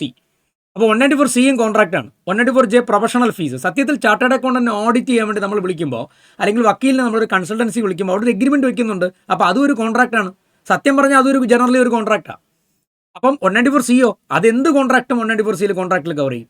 അപ്പോൾ അതും കോൺട്രാക്ട് ഇതും കോൺട്രാക്ട്. പക്ഷേ ചാർട്ടേഡ് അക്കൗണ്ട് പോലത്തെ പ്രൊഫഷണൽ ഫീസിന് 194 ടി ഡി എസ് ഡിഡക്ട് ചെയ്യാൻ പറയുന്നു, 194 കോൺട്രാക്റ്റിന് ടി ഡി എസ് ഡിഡക്ട് ചെയ്യാൻ വേണ്ടി പറയുന്നു. ഇത് രണ്ടും കോൺട്രാക്ട് അല്ലേ, അപ്പോൾ പിന്നെ ജെയിൽ ഡിഡക്ട് ചെയ്യണോ സിയിൽ ഡിഡക്ട് ചെയ്യണമെന്ന് ഡൗട്ട് വന്നു. ചില ആൾക്കാർ എന്ത് ചെയ്തു, സിയിൽ ഡിഡക്ട് ചെയ്തു. റേറ്റ് കുറവാണല്ലോ, 2% ഒക്കെ അല്ലെങ്കിൽ 1% മതിയല്ലോ, ജയിലാകുമ്പോൾ 10% കട്ട് ചെയ്യേണ്ടിയോ. അപ്പോൾ അങ്ങനെ ചില ആൾക്കാർ ചെയ്തു തുടങ്ങി. ഇപ്പോൾ ഗവൺമെൻറ് പറഞ്ഞിടയിൽ നമ്മൾ വ്യക്തമാക്കാം കാര്യം, നീ ഇങ്ങനെ അങ്ങനത്തെ വെറുതെ കൺഫ്യൂഷൻ ഒന്നും ഉണ്ടാക്കരുത്. സ്പെസിഫിക് പ്രൊവിഷനും ജനറൽ പ്രൊവിഷൻ ഇൻകം ടാക്സ് ആക്ടിനകത്ത് ഉണ്ടാക്കി വെച്ചിട്ടുണ്ടെങ്കിൽ specific provision will prevail over general provision. Specifically professional ഫീസിൻ്റെ ടി ഡി എസ് 194 ജയിൽ പറഞ്ഞിട്ടില്ലയോ, അപ്പോൾ നീ അവിടെ പിടിച്ചാൽ മതി, ഇവിടെ 194 സിയിൽ വരണ്ട. അപ്പോൾ sum referred under section 194J1 that is especially പ്രൊഫഷണൽസിന് വേണ്ടി കൊടുക്കുന്ന കോൺട്രാക്ട് പേയ്മെൻറ്റുകളാണ്, shall not be considered as work under section 194C. അതുകൊണ്ട് ഒരു പേയ്മെൻറ്റ് ഒരേ സമയം സിയിലും ജയിലും വന്നാൽ അവിടെ ജെ ഡിഡക്ട് ചെയ്താൽ മതി, സി ഡിഡക്ട് ചെയ്യാൻ പാടില്ല. അതൊരു മേജർ അമെൻമെൻ്റ് ആണ് 194Cയിൽ. പരീക്ഷ ചോദിക്കാനും ചാൻസ് ഉണ്ട്. പിന്നെ 194D ആണ്. 194Dയിൽ ഇൻഷുറൻസിൻ്റെ കമ്മീഷനാണ്, പ്രത്യേകിച്ച് അവിടെ അമെൻമെൻ്റ് ഒന്നുമില്ല. ഓക്കെ, അടുത്തത് 194D ആണ്. 194DAയിൽ അമെൻമെൻ്റ് ഉണ്ട്, റേറ്റിലാണ് അമെൻമെൻറ്റ് വന്നിരിക്കുന്നത്. റേറ്റിൽ എന്താണ് 194DA എന്നറിയാമല്ലോ, ലൈഫ് ഇൻഷുറൻസിൻ്റെ മെച്യൂരിറ്റി ഇൻകം ഫ്രം അതർ സോഴ്സിൽ ടാക്സുകളാകുന്ന സാഹചര്യങ്ങളിൽ ആ മെച്യൂരിറ്റി എമൗണ്ട് 1 lakh അതിൽ കൂടുതൽ ഉണ്ടെങ്കിൽ ലൈഫ് ഇൻഷുറൻസ് കമ്പനി പേയ്മെൻറ്റ് കൊടുക്കുന്ന സമയത്ത് ആ മെച്യൂരിറ്റി എമൗണ്ടിനകത്തുള്ള ഇൻകം എലമെൻറ്റിൻ്റെ 5% ടി ഡി എസ് ഡിഡക്ട് ചെയ്യണമെന്നാണ് പ്രൊവിഷൻ. റേറ്റ് ചേഞ്ച് ചെയ്തിട്ട് അവർ പറഞ്ഞു 1 October 2024 ശേഷം ലൈഫ് ഇൻഷുറൻസ് ടാക്സബിളായി മാറുന്ന കേസുകളിൽ മെച്യൂരിറ്റി എമൗണ്ട് 1 lakh അതിൽ മുകളിലോ ഉണ്ടെങ്കിൽ ആ മെച്യൂരിറ്റി എമൗണ്ടിനകത്തുനിന്ന് പ്രീമിയം അടച്ചത് കുറച്ചിട്ട് ഇൻകം കാൽക്കുലേറ്റ് ചെയ്യുക. എന്നിട്ട് ആ ഇൻകത്തിൻ്റെ മണ്ടയ്ക്ക് 5 അല്ല, ഇനി മുതൽ the rate will be 2% after 1/10/2024. So 1 October 2024 ശേഷം the rate of TDS under section 194DA is 2% and not 5%. Okay സാറേ, അപ്പോൾ 194DA സെക്ഷൻ സാറേ ഈ ഡേറ്റിന് മുമ്പാണ് കറണ്ട് ഇയറിൽ മെച്യൂരിറ്റി കിട്ടുന്നെങ്കിലോ we have to take the old rate. Insurance company പഴയ റേറ്റിൽ തന്നെ ഡിഡക്ട് ചെയ്യണം. ഈ ഡേറ്റിന് ശേഷമാണെങ്കിൽ മാത്രം on or after 1/10/2024 the rate will be 2%. Correct 1 October ആണെങ്കിലും 2% എടുക്കണം കേട്ടോ, അതിന് മുമ്പാണെങ്കിൽ 5% പഴയ റേറ്റ്. 194E ഇൻ്റർമീഡിയറ്റിന് ഇല്ല, നമ്മുടെ നോട്ടിലുണ്ടെന്നേ ഉള്ളൂ. പിന്നെ 194G നമ്മുടെ ലോട്ടറി ടിക്കറ്റിൻ്റെ കമ്മീഷനാണ്, അതിൻ്റെ റേറ്റ് ചേഞ്ച് ചെയ്തു. 1 October 2024 തൊട്ട് പഴയ റേറ്റ് 5% ആണ്. ലോട്ടറി ടിക്കറ്റിൻ്റെ വിൽക്കുന്നതിൻ്റെ ഏജൻറ്റ് കിട്ടുന്ന കമ്മീഷൻ 15,000 എക്സീഡ് ചെയ്താൽ 5 അല്ലേ, ആ 5നെ പിടിച്ച റേറ്റ് കുറച്ചിട്ടുണ്ട്, അതിപ്പോൾ 2% ആക്കിയിട്ടുണ്ട്. 5 എന്നുള്ളത് വിത്ത് എഫക്ട് ഫ്രം 1 October 2024. അപ്പം 194DAയിൽ റേറ്റ് ചേഞ്ച് ഉണ്ട്, 194DAയിൽ. 194Gയിൽ അടുത്ത റേറ്റ് ചേഞ്ച് ഉണ്ട്, 2% ആണ് 1 October 2024 ശേഷം. ഇതൊന്നും അല്ലാത്ത കമ്മീഷൻ ഉണ്ടല്ലോ, സാധാരണ കമ്മീഷൻ 194H, അവിടെയും 1 October 2024 ശേഷം the rate will be reduced to 2%. Okay, 1 October 2024 ശേഷം റേറ്റ് 2% കുറച്ചിട്ടുണ്ട്. 194I പ്രത്യേകിച്ച് കാര്യമായ ചേഞ്ചുകളൊന്നും തന്നെ ഇല്ല, നേരത്തെ ഉള്ള സെയിം പ്രൊവിഷൻ തന്നെയാണ്. 194IA എന്നിട്ട് നമ്മുടെ ഇമ്മൂവബിൾ പ്രോപ്പർട്ടി 50 ലക്ഷം അതിന് മുകളിൽ കൺസിഡറേഷൻ ഉണ്ടെന്നുണ്ടെങ്കിൽ അതിനകത്തും പ്രത്യേകിച്ച് ചേഞ്ച് ഒന്നുമില്ല, പഴയ സെയിം തന്നെയാണ്. റേറ്റ് 1% തന്നെയാണ്, നോ മോർ ചേഞ്ച്, അവിടെ ചേഞ്ച് ഇല്ല. പിന്നെ ചേഞ്ച് വരുന്ന 194IB ആണ്. 194IB എന്താണ്? സെക്ഷൻ 194Iയിൽ ടി ഡി എസ് ഡിഡക്റ്റിന് ലൈബിലിറ്റി ഇല്ലാത്ത ഇൻഡിവിജ്വലും HF പോലത്തെ ആൾക്കാർ മന്ത്ലി പിന്നെ ഹൗസ് പ്രോപ്പർട്ടിയുടെ റെൻറ്റ് 50,000 മുകളിൽ കൊടുക്കുന്നുണ്ടെങ്കിൽ ഡിഡക്ട് ചെയ്യുന്ന ടി ഡി എസ് ആണല്ലോ, പെർ മന്ത് റെൻറ്റിൻ്റെ പുറത്ത് ഡിഡക്ട് ചെയ്യുന്ന ടി ഡി എസ് ആണ് 194IB. അവിടുത്തെ റേറ്റ് നേരത്തെ 5% ആയിരുന്നു. 1 October 2024 ശേഷം 194IB എന്നുള്ള സെക്ഷനിലെ റേറ്റ് 2% ആയിട്ട് റെഡ്യൂസ് ചെയ്യും. So that is another amendment. 194Jയിൽ പ്രത്യേകിച്ച് അമെൻമെൻ്റ് ഒന്നുമില്ല, പഴയ റേറ്റും പഴയ പിന്നെ കാര്യങ്ങളൊക്കെ തന്നെയാണ്. There is no more change. 194K mutual fund dividend അല്ലെങ്കിൽ ഇൻകത്തിന് ടി ഡി എസ് ചേഞ്ച് ഒന്നുമില്ല. 194LA compulsory acquisition no more change. പിന്നെ വരുന്ന 194M ആണ്. 194M എന്ന് പറഞ്ഞാൽ നമുക്കറിയാം പേഴ്സണൽ പർപ്പസിന് കോൺട്രാക്ട് പേയ്മെൻറ്റും പേഴ്സണൽ പർപ്പസിന് പ്രൊഫഷണൽ പേയ്മെൻറ്റും പേഴ്സണൽ പർപ്പസിന് കമ്മീഷനെ കൊടുക്കും. 50 ലക്ഷത്തിൻ്റെ മുകളിൽ പോയാൽ 194Cയിലോ 194Hലോ 194Jയിലോ കവർ ചെയ്യാത്തത് കൊണ്ട് 194M അട്രാക്ട് ചെയ്യും. The old rate was 5% with effect from 1 October 2024. The new rate will be 2%. So that is another amendment under section 194M. 194Nൽ പ്രത്യേകിച്ച് അമെൻമെൻ്റ് ഒന്നും തന്നെ ഇല്ല. അപ്പോൾ ഇനി 194 അത് കഴിഞ്ഞാൽ അടുത്ത് നമുക്ക് അമെൻമെൻറ്റ് വരുന്ന സെക്ഷൻ എന്ന് വെച്ചാൽ നമ്മുടെ തൊട്ടടുത്ത ഒരു പുതിയ ടി ഡി എസിൻ്റെ സെക്ഷൻ കൊണ്ടുവന്നിട്ടുണ്ട്. 194Pയിൽ അമെൻമെൻ്റ് ഒന്നും ഇല്ല കേട്ടോ. 194Qയിലും അമെൻമെൻ്റ് ഒന്നും ഇല്ല. 194Qയിൽ പിന്നെ പ്രത്യേകിച്ച് കാര്യമായിട്ടുള്ള അമെൻമെൻ്റ് ഒന്നും തന്നെ ലേറ്റസ്റ്റ് ആയിട്ടൊന്നും തന്നെ വന്നിട്ടില്ല. പിന്നെ അടുത്ത് 194R ആണ്. 194R നമ്മുടെ ബിസിനസ്സിൻ്റെ പെർക്വിസിറ്റ് ഉണ്ടല്ലോ, നോ മോർ ചേഞ്ച്. പിന്നെ 194T പുതിയ സെക്ഷനാണ്. സിമ്പിളാണ്. ഒരു പാർട്ട്ണർഷിപ്പ് ഫേമോ ഒരു ലിമിറ്റഡ് ലൈബിലിറ്റി പാർട്ണർഷിപ്പോ അവരുടെ പാർട്ട്നേഴ്സിന് ഇൻട്രസ്റ്റ് ഓൺ ക്യാപിറ്റൽ കൊടുക്കാറുണ്ട്, ചിലപ്പോൾ റെമ്യൂണറേഷൻ കൊടുക്കാറുണ്ട് വർക്കിംഗ് പാർട്ട്നേഴ്സിന്. അപ്പോൾ ഇൻട്രസ്റ്റ് ഓൺ ക്യാപിറ്റലോ റെമ്യൂണറേഷനൊക്കെ കൊടുക്കുന്നുണ്ടെങ്കിൽ ആ കൊടുക്കുന്ന വർക്കിംഗ് ക്യാപിറ്റലിനും ഇൻട്രസ്റ്റ് ഓൺ ക്യാപിറ്റലിനും റെമ്യൂണറേഷനും ഒക്കെ അവർ ഈ പറഞ്ഞ 20,000 മുകളിൽ ഒരു ഫിനാൻഷ്യൽ ഇയറിൽ പേയ്മെൻറ്റ് കൊടുക്കുന്നുണ്ടെങ്കിൽ ആ പാർട്ട്ണർഷിപ്പ് ഫേം അല്ലെങ്കിൽ limited liability partnership 10% T D S deduct ചെയ്യണം. അപ്പോൾ ഇതുവരെയും നമുക്ക് ഈ പറയുന്ന പാർട്ണർഷിപ്പ് ഫേമോ ലിമിറ്റഡ് ലൈബിലിറ്റി പാർട്ണർഷിപ്പോ പാർട്ണേഴ്സിന് കൊടുക്കുന്ന ഈ ഇൻട്രസ്റ്റിനോ പിന്നെ ഈ പറയുന്ന റെമ്യൂണറേഷനോ TDSന്റെ ആപ്ലിക്കബിലിറ്റി ഇല്ലായിരുന്നു. പക്ഷേ അസസ്മെന്റ് 25-26 നമ്മുടെ ഈ ഇയർ മുതൽ ഒരു പാർട്ണർഷിപ്പ് ഫേമോ അല്ലെങ്കിൽ ലിമിറ്റഡ് ലൈബിലിറ്റി പാർട്ണർഷിപ്പോ അവരുടെ പാർട്ട്നേഴ്സിന് ഇൻട്രസ്റ്റ് ഓൺ ക്യാപിറ്റൽ കൊടുത്താൽ, നോർമലി നമുക്ക് 12% വരെയാണ് കൊടുക്കാൻ പറ്റുക, എന്തായാലും ഇൻട്രസ്റ്റ് ഓൺ ക്യാപിറ്റൽ കൊടുക്കുകയോ റെമ്യൂണറേഷൻ കൊടുക്കുകയോ ചെയ്താൽ ആ കൊടുക്കുന്ന എമൗണ്ട് 20,000 നമ്മൾ ഒരു ഫിനാൻഷ്യൽ ഇയറിൽ ഈ പറയുന്ന ഒരു പാർട്ണറിന് കൊടുക്കുന്ന എമൗണ്ട് 20,000 എക്സീഡ് ചെയ്താൽ 10% TDS ഡിഡക്ട് ചെയ്യണം. Timing at the time of payment or credit which ever is clear ആണ്. ഇതാണ് 194T പുതിയ TDS സെക്ഷനാണ്. അപ്പോൾ അത് ഇമ്പോർട്ടൻ്റ് ആണ്. അപ്പോൾ ഈ TDS കംപ്ലൈ ചെയ്യാതിരുന്നാൽ നമ്മൾ നേരത്തെ പറയുന്ന പോലെ PGPക്കകത്ത് ഡിസൽവൻസ് വേണമെങ്കിൽ വരാം. 40B പ്രകാരം അലൗബിൾ ആണെങ്കിൽ പോലും ഈ പറയുന്ന 194T പ്രകാരം TDS കംപ്ലൈ ചെയ്യാതിരുന്നാൽ section 40 subsection A sub clause 1A പ്രകാരം 30% of that expenditure can be disallowed possible view ഉണ്ട്. അപ്പോൾ അങ്ങനെ ഡിസലോ ചെയ്യാൻ പറ്റുന്നൊരു വ്യൂ ഉണ്ട്. അപ്പോൾ എന്തായാലും 194T പുതിയൊരു TD സെക്ഷൻ ഓർത്തിരിക്കുക. പിന്നെ TCSനകത്ത് അങ്ങനെ കാര്യമായ അമെൻമെൻറ്റുകളൊന്നും തന്നെ TCSനകത്ത് പ്രത്യേകിച്ചൊന്നും തന്നെ കൊണ്ടുവന്നിട്ടില്ല. അപ്പോൾ TCSനകത്ത് നമ്മൾ പിന്നെ 10 ലക്ഷത്തിൻ്റെ മുകളിൽ മോട്ടോർ കാർ മേടിക്കുന്ന സമയത്ത് അല്ലെങ്കിൽ മോട്ടോർ വെഹിക്കിൾ മേടിക്കുമ്പം ഒരു TCS ഉണ്ടല്ലോ 1%, അതിനോടൊപ്പം എനി അതർ നോട്ടിഫൈഡ് ഗുഡ്സ് എന്ന് വന്നിട്ടുണ്ട്, ആഡ് ചെയ്തിട്ടുണ്ട്. അപ്പോൾ മറ്റ് എന്തെങ്കിലും ലക്ഷറി ഗുഡ്സുകൾ ഇനി വാങ്ങുവാണെങ്കിലും TCS വരുമെന്നാണ്. പക്ഷേ നമ്മുടെ പരീക്ഷയ്ക്ക് മെയ് എക്സാമിനേഷൻ്റെ 6 മാസം മുമ്പ് വരെ നോട്ടിഫിക്കേഷൻ വന്നിട്ടില്ല. അതുകൊണ്ട് പ്രത്യേകിച്ച് വേറൊരു ഗുഡ്സ് ഇപ്പം നിലവിൽ for our exam nothing has been notified, അതുകൊണ്ട് അത് ആപ്ലിക്കബിൾ അല്ല. അപ്പോൾ പ്രത്യേകിച്ച് ആ അമെൻമെൻറ്റിന് കാര്യമായിട്ട് ഇമ്പാക്റ്റ് ഒന്നുമില്ല. പിന്നെ ബാക്കി ഫോറിൻ എക്സ്ചേഞ്ചിൻ്റെ TDSൻ്റെ റേറ്റും ബാക്കി കാര്യങ്ങളെല്ലാം സെയിം തന്നെയാണ്. 206E 1Hനകത്തും പ്രത്യേകിച്ച് അമെൻമെൻ്റ് ഒന്നുമില്ല. Higher rate non pan case, അപ്പോൾ അതും നോൺ ഫെയിലർ ഓഫ് റിട്ടേൺ, അവിടെയൊന്നും പ്രത്യേകിച്ച് ചേഞ്ചുകളൊന്നും തന്നെ ഇല്ല. ഓക്കെ, ഇനി നമ്മൾ അറിയേണ്ടത് റേറ്റാണ്. റേറ്റിൽ പ്രധാനമായിട്ട് ടാക്സ് റേറ്റിൽ വന്നിരിക്കുന്ന change finance act 2024 number 2 finance ആക്ടിലെ മെയിൻ ചേഞ്ച് ഓപ്റ്റ് ഔട്ടിൽ നോ ചേഞ്ച്, പഴയ സെയിം തന്നെയാണ്. നോർമൽ ഒരു ഇൻഡിവിജ്വലിനെ സംബന്ധിച്ച് അല്ലെങ്കിൽ HUFനെ സംബന്ധിച്ച് 2.5 ലക്ഷം ബേസിക് എക്സംഷൻ ലിമിറ്റ്, 2 ലക്ഷം തൊട്ട് 5 ലക്ഷം വരെ 5%, 5 തൊട്ട് 10 ലക്ഷം വരെ 20%, 10 ലക്ഷത്തിന് മുകളിൽ 30%. സോ 10 ലക്ഷം വരെ 1,12,500 ടാക്സ്, 10 ലക്ഷത്തിന് മുകളിലോട്ടുള്ളതിന് 30%. ഇനി resident senior citizen age 60 to 79 ആണെങ്കിൽ 3 lakh basic exemption, 3 to 5 lakhs 5%, and 5 to 10 lakhs 20%, and above 10 lakhs 30%. So 10 ലക്ഷം വരെ 1,10,000 ആയിരിക്കും ടാക്സ്, 10 ലക്ഷത്തിന് മുകളിലോട്ട് 30% കൂടെ എടുക്കണം. Resident senior citizen age 60 to 79. Resident senior citizen age 80 or above ആണെങ്കിൽ ഓപ്റ്റ് ഔട്ടിൽ ബേസിക് എക്സംഷൻ 5 lakhs വരെ നില്ലാണ്, 5 to 10 lakhs വരെ 20%, 10 ലക്ഷത്തിന് മുകളിൽ 30% ആസ് യൂഷ്വൽ. ഓപ്റ്റ് ഔട്ടിൽ പിന്നെ section 87 rebate for resident individuals if the total income does not exceed 5 lakhs, the rebate 12,500, no change, same, അതിലൊന്നും ഒരു മാറ്റമില്ല. മാറ്റം വന്നിരിക്കുന്ന ഡിഫോൾട്ട് ടാക്സ് റെജിമിലാണ്. ഡിഫോൾട്ട് ടാക്സ് റെജിമിനകത്ത് പഴയ അമെൻമെൻറ്റ് വരുന്നതിന് മുമ്പ് നമ്മുടെ പഴയ അസസ്മെൻറ്റ് ഇയർ 24-25 റേറ്റ് എങ്ങനെയായിരുന്നു? 3, 6, 9, 12, 15 above 15, 30 അങ്ങനെയായിരുന്നു. 15 ലക്ഷം വരെ 1.5 ലക്ഷം ടാക്സും 15 ലക്ഷത്തിന് മുകളിലോട്ട് 30%. അതായത് 3, 6, 9, 12, പിന്നെ 15, പിന്നെ above 15, 3, 3, 3 വെച്ച് പോവും. 0, 5, 10, 15, 20, 30 ഇതായിരുന്നു പഴയ റേറ്റ്. മാറ്റി ഇപ്പോൾ പുതിയ rate. Default tax regime under section 115 BSCക്കകത്ത് വരുന്ന പുതിയ റേറ്റ് ഇങ്ങനെയാണ്. ബേസിക് എക്സംഷനിൽ മാറ്റമില്ല, അപ് ടു 3 lakhs വരെ നില്ല് തന്നെയാണ്, no change. Okay, up to 3 lakhs വരെ നില്ലാണ്. പക്ഷേ ഈ 3 lakhs കഴിഞ്ഞ് അടുത്ത ഒരു നേരെ വെച്ചിരിക്കുന്നത് 7 lakhs ആണ്. 7 lakhs ആണ്. 3 to 7 lakhs വരെ 5% ആണ്. പിന്നെ 7 to 10 lakhs വരെ 10% ആണ്. 10 to 12 lakhs വരെ 15% ആണ്. 12 to 15 lakhs വരെ ആ 12-നും 15-നും ഇടയ്ക്കുള്ള 3 ലക്ഷത്തിന് 20% ആണ്. 15 ലക്ഷത്തിൻ്റെ മുകളിൽ 30% വരുള്ളൂ. ഓക്കെ, അപ്പം ആ 15 ലക്ഷത്തിന് താഴോട്ടുള്ള സ്ലാബുള്ള ഒരു ചേഞ്ച് വരുത്തിയത്. നേരത്തെ 3 to 6 എന്നുള്ളത് ഇപ്പോൾ 3 to 7 ആക്കി.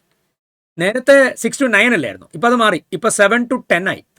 പിന്നെ 10 to 12 ആയി. അപ്പോൾ 10 to 12 അവിടെ 2 ലക്ഷത്തിൻ്റെ കേസേ ഉള്ളൂ. കണ്ടോ, അവിടെ മറ്റേ ആദ്യത്തേലോ 3 to 7 എന്ന് പറയുമ്പോൾ 4 ലക്ഷം. 7 കഴിഞ്ഞാൽ പിന്നെ 3 7 to 10, പിന്നെ 10 to 12, പിന്നെ 12 to 15, above 15. അപ്പം 0, 5, 10, 15, 20 and 30%. ഓക്കെ, ഇതാണ് റേറ്റ്. അപ്പം ഡിഫോൾട്ട് ടാക്സ് റെജിമിലെ ഒരു പ്രധാനപ്പെട്ട ചേഞ്ചാണിത്. രണ്ടാമത്തെ ഡിഫോൾട്ട് ടാക്സ്. സാർ അപ്പോൾ റിബേറ്റിലൊന്നും മാറ്റമില്ലടോ, നേരത്തെ ഉള്ള പോലെ തന്നെയാണ്. If the total income does not exceed 7 lakhs rupees 25,000 rebate. If the total income just cross 7 lakhs marginal rebate എടുക്കാം. അത് നമ്മൾ നേരത്തെ പഠിച്ച പോലെ തന്നെ അതിനകത്തൊന്നും യാതൊരു വ്യത്യാസവും ഇല്ല. ആ റിബേറ്റൊക്കെ സെയിം തന്നെയാണ്. ടോട്ടൽ ഇൻകം 7 ലക്ഷം എക്സീഡ് ആയിരുന്നാൽ 27 റിബേറ്റ് എടുക്കാം. ടോട്ടൽ ഇൻകം 7 ലക്ഷം ക്രോസ് ചെയ്ത് കഴിഞ്ഞാൽ ജസ്റ്റ് 7 ലക്ഷം ക്രോസ് ചെയ്ത് ഒരു 7,26,000, 27, 28 അതുവരെയൊക്കെ ഉള്ളൂ. അത് കഴിഞ്ഞ് കഴിയുമ്പോൾ പിന്നെ ആ റിബേറ്റ് വരില്ല. അപ്പോൾ മാർജിനൽ റിബേറ്റ് അവിടെ എടുക്കാം. സെക്ഷൻ 87 റിബേറ്റ് അതൊക്കെ സെയിം തന്നെയാണ്. അല്ലാത്ത കേസിൽ 7 ലക്ഷം ക്രോസ് ചെയ്യാതിരുന്നാൽ 25,000 വരെ റിബേറ്റ് എടുക്കാൻ നോ ചേഞ്ച്. അവിടെയൊന്നും മറ്റ് ചേഞ്ചുകളൊന്നും തന്നെ ഇല്ല.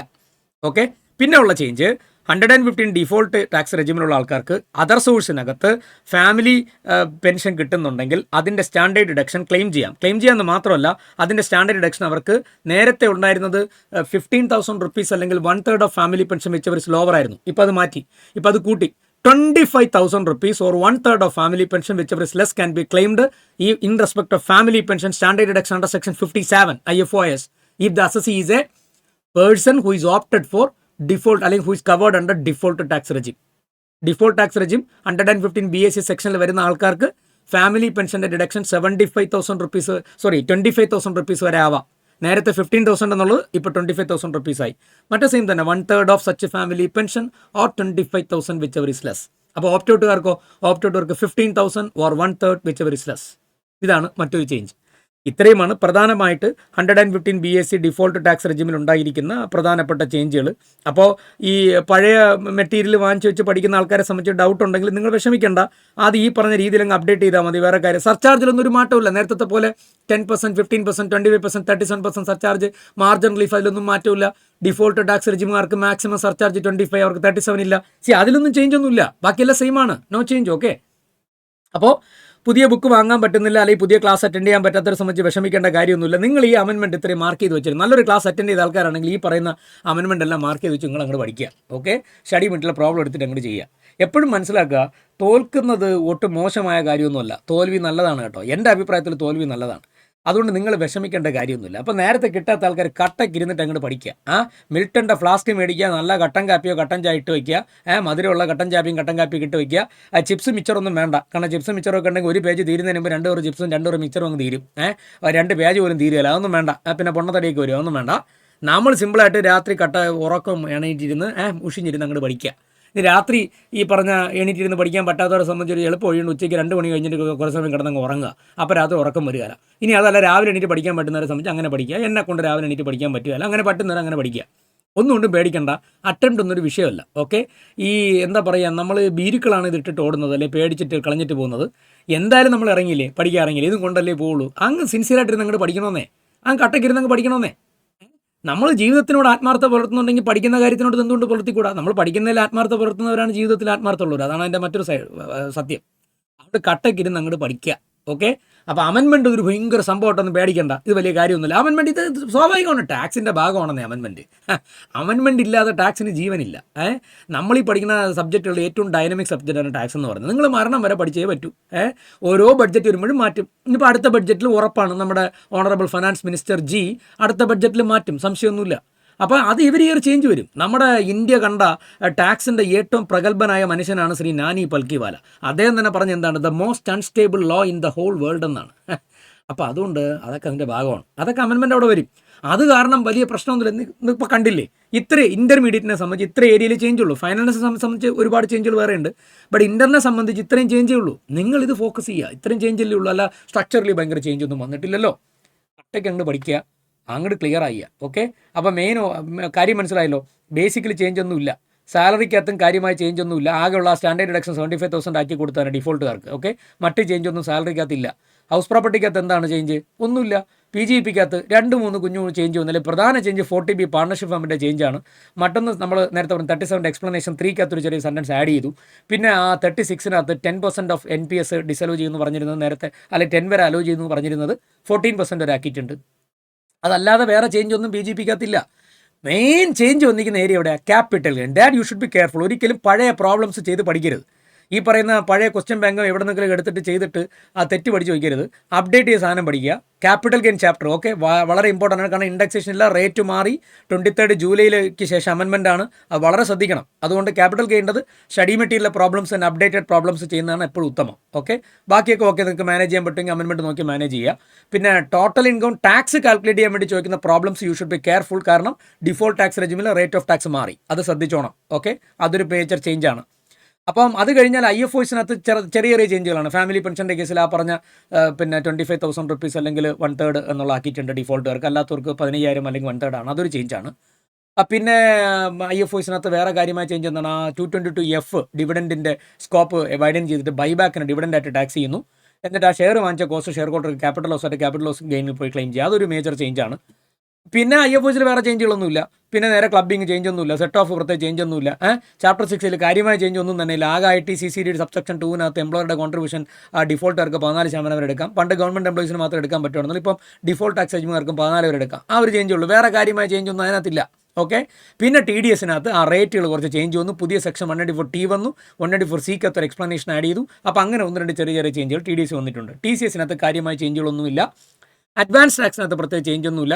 ഫയലിംഗ് ഓഫ് റിട്ടേൺ ചാപ്റ്ററിനകത്തും പ്രത്യേകിച്ച് ചേഞ്ച് ഒന്നും ഇല്ലടേ. റിട്ടേൺ ഫയലിംഗ് ചാപ്റ്ററിനകത്തും കാര്യമായ ചേഞ്ചുകളൊന്നും തന്നെ ഇല്ല. നേരത്തെ ഉള്ള പോലെ തന്നെയാണ്. Original return, belated return, revise return, updated റിട്ടേണിൻ്റെ പേയ്മെൻറ്റ്, അതൊക്കെ സെയിം തന്നെയാണ്. Self assessment, loss return, revised, no more change, എല്ലാം ഓക്കെയാണ്. അപ്പോൾ കട്ടയ്ക്ക് പഠിക്കുക. ഓക്കെ. അപ്പോൾ അടുത്തൊരു വീഡിയോ ആയിട്ട് നമുക്ക് കാണാം. ഓക്കെ.